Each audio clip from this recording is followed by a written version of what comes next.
This is an unusual annual report review for an unusual annual report. Not just unusual because it's from a bank which says bank less, but also because this document is now compliant with the International Integrated Reporting Standards. It also meets certain sustainability reporting criteria, which I'll elaborate on.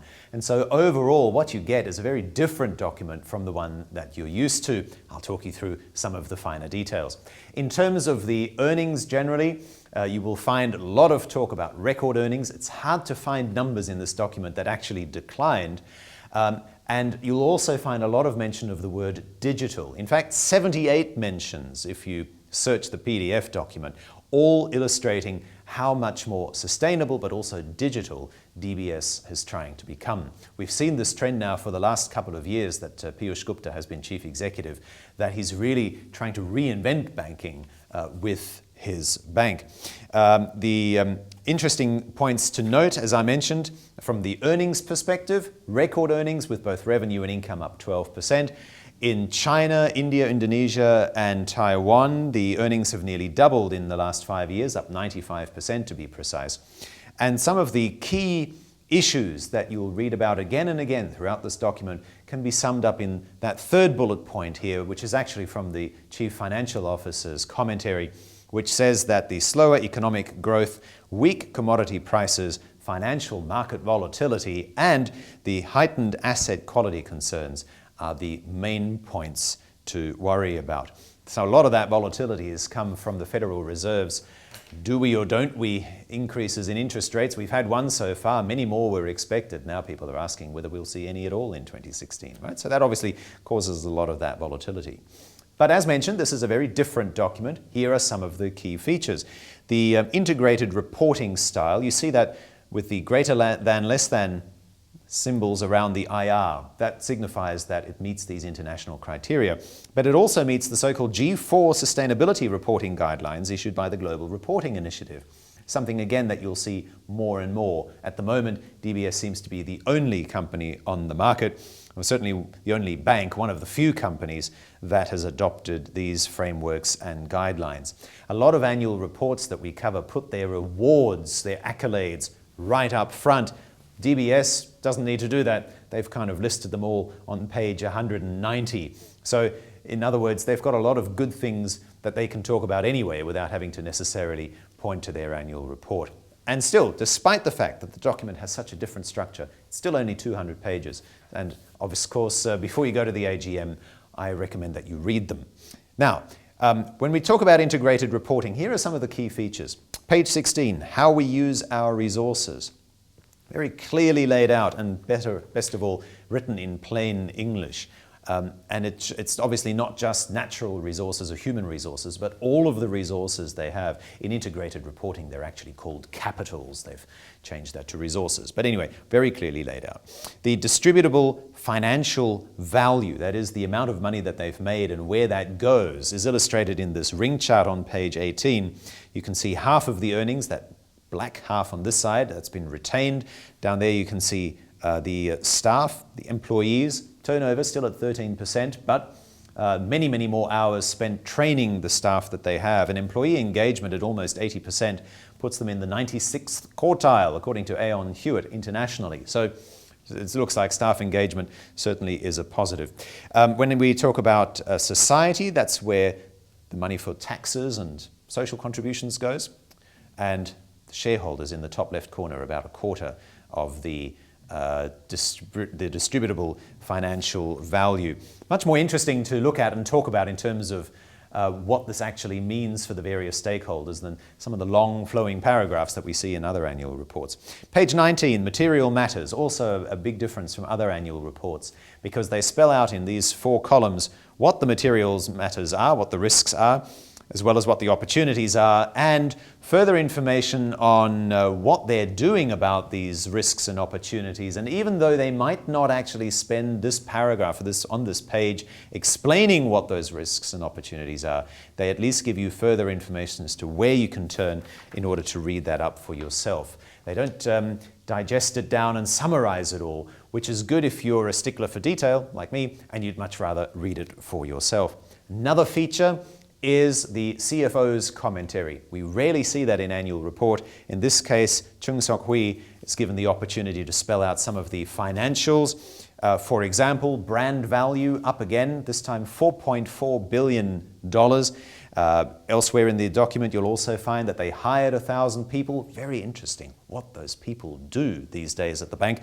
The increase in volunteer hours was an interesting piece of trivia too. Last year they spent 16,000 hours volunteering. This year it was 27,000. And also 8,000 laptops and desktops have been recycled during 2015. They're starting to recycle mobile phones as well. So that gives you some idea as to that holistic view of the company, not just the financials, which, as the Chief Executive Piyush Gupta himself admits, is possibly what the industry has been too focused on in the past. We'll come back to a little bit more on that front, on the integrated reporting later. Let's now first go through some of the key numbers that you'll find, and that's obviously also still important for shareholders. Page 23, if you'd like to see these charts for yourself. Net profit up by 12%, excluding abnormals, and you can see that net interest income is still a substantial part, but non-interest income has also grown with the net interest margins, the NIMs, as it says, having bounced 2 years ago, continuing their advance and continuing to grow. Very interesting in an environment where the margins are already so thin because interest rates are so low. Where is the income coming from? You'll see that on this page here. In this table, you'll see Singapore still leading the pack with 12% growth. Hong Kong growing the strongest, up by 20%, with the rest of Greater China up by 7%, perhaps illustrating some of that slowdown in China. Net profit in terms of return on equity, according to their internal statement, they're looking for 12% return on equity, but that's in a normal interest rate environment. And clearly we're not in a normal interest rate environment with them being so low. So 11.2% at least puts them back as where they were a couple of years ago. Net income in total, having cracked the 10 billion figure for the first time.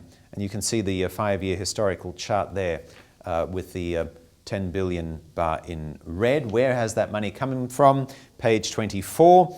The only one that's down is investment banking. That was down by 25% due to second half contributions being weaker and lumpy contributions in the previous year, they say.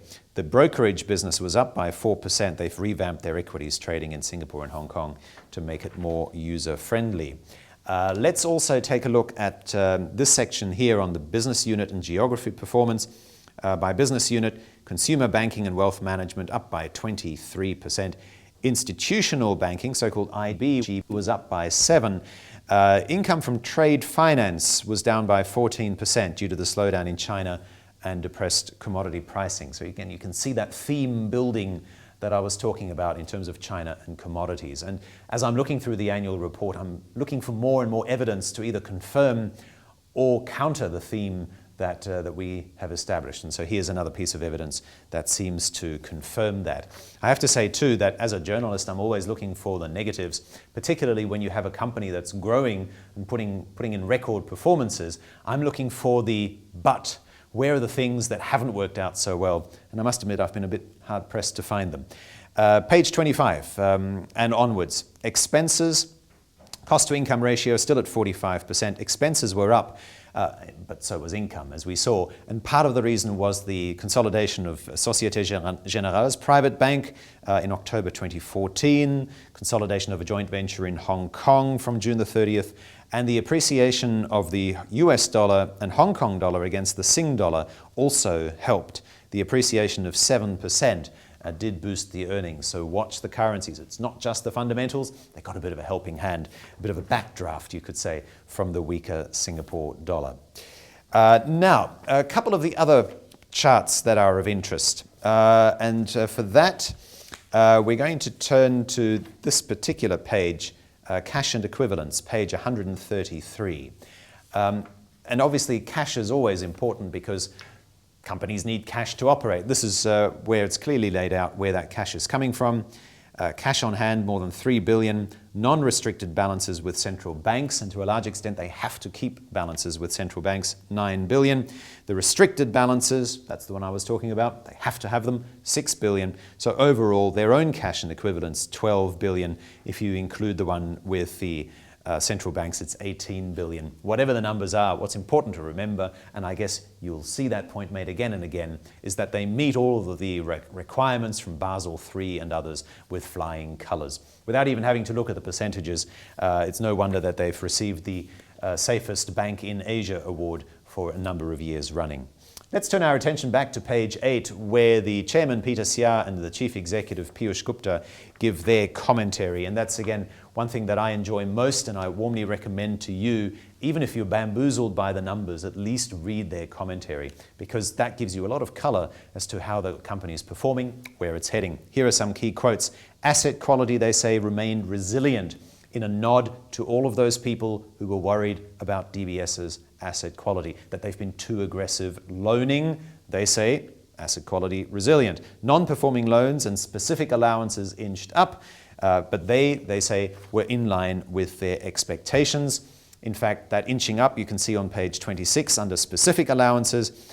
They recommend shareholders expect specific allowances to average 25 basis points of loans through the economic cycle. Average 25. Here we are at 19, inching up from 18 in the prior 2 years, and down from 43 back in that awful year, 2010, when we were just coming out of the global financial crisis. So I'm not quite sure what to make of that 25 basis point average. Does that mean that that's where we're headed, or that's the one that we should be looking at through the economic cycle? Well, in any case, at 19, we're below that 25 basis points. We also have the allowances and asset quality. So apart from net interest margins, the other line chart that we always look for in banks' annual reports is the non-performing loans ratio, the NPL, the ratio of loans that are not paying back as they should, and you can see that that has largely remained flat. You can see the amount or the percentage of loans that are more than 90 days overdue. That red bar is lengthening somewhat, but that's only because there are more loans, right? So in other words, the non-performing assets. So the non-performing assets is up, but not as a proportion of loans overall. It remains flat. And the amount of loans that are not overdue, that are overdue by more than 90 days has actually shrunk. So please be sure to read the number. Even though the red bar has grown, the percentage has actually shrunk. So again, when I'm looking for trends, this seems to validate that the non-performing assets is currently being held in check. Now, in terms of the risk factors, page 91 for geographic and industry risk, if you'd like to look this up in your own copy of the annual report, you'll see a couple of charts. Here's one, the geographic concentration. You can see that Singapore is still makes up half of where their loans are going. And by the way, that's half according to where their customers are incorporated, even though the money might be used elsewhere. You can see Hong Kong is in there. So not much change overall compared to previous years. In terms of China, which is of course one area that might be of concern, as well as the commodities sector, they point out that they've reviewed several portfolios, including China, commodities, oil and gas, and residential exposures, and they say that they are satisfied that potential losses, even under stressed conditions, are manageable. So just a few words there in the Chairman and CEO's statement that put paid to the concerns about China and commodities having a big impact on DBS's earnings. Special mentions, if we want to have a little bit more evidence to whether or not their loan portfolio is resilient, here's some more evidence to confirm or detract from that trend. You decide. Page 157, that's where you'll find special mentions, which is in essence loans which are not yet impaired, don't look like they're in too much trouble, but perhaps not being paid as quickly as they would like. And while you probably can't see all the numbers in these two tables with all these rows of numbers, in essence what you'll find when you look this up for yourself on page 157 is that there is very little difference, very little change in terms of whether customers are paying back their loans on time. A couple of words on the outlook. 2016 will not be easy. Global growth is likely to be slower. And of course, they'll have to stay nimble and focused. They always have to say that, but I guess the key word there is 2016 will not be easy.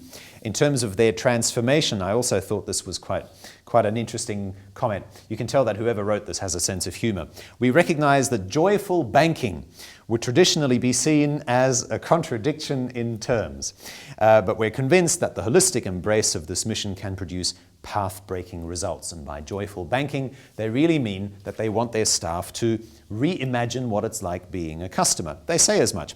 The bank is running more than 1,000 experiments, giving their people the exposure they need to innovate as a bank, to create a fintech-like workforce. I mentioned earlier they hired 1,000 people and they're giving them very interesting things to do. Everybody is being encouraged to think like a fintech, like a financial technologies company that's consumed with reimagining the customer experience. So at a time that a lot of technology companies are increasingly acting like banks, this bank is increasingly acting like a technology company. The CEO reflections, page 12. I love these little reflections and interviews with the CEO, because while the chairman's statement tends to be very formal and they really watch their P's and Q's, usually the CEO's statement has a little bit more color. We can get a little bit more of a sense of where things are actually going. Piyush Gupta says, fintechs are beginning to unravel the financial services value chain, and we need to be able to respond. He says they haven't been able to respond as well as they would have liked. Done well compared to their traditional counterparts, but not as well as they would have liked. And incidentally, the same goes for China.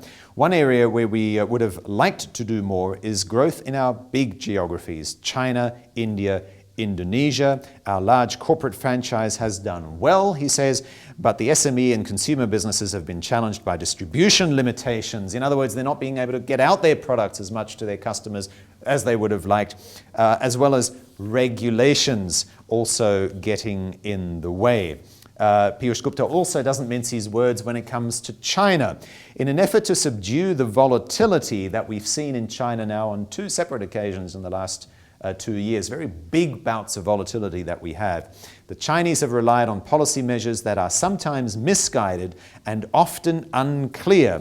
This risks a loss of market confidence, and it is therefore quite easy to be caught on the wrong side of the economic turbulence. On the supply side of the restructuring of the Chinese economy, he says that SOE reform will result in heightened levels of counterparty risk and higher corporate default. Couldn't put it more plainly than that. It is imperative to know who to deal with.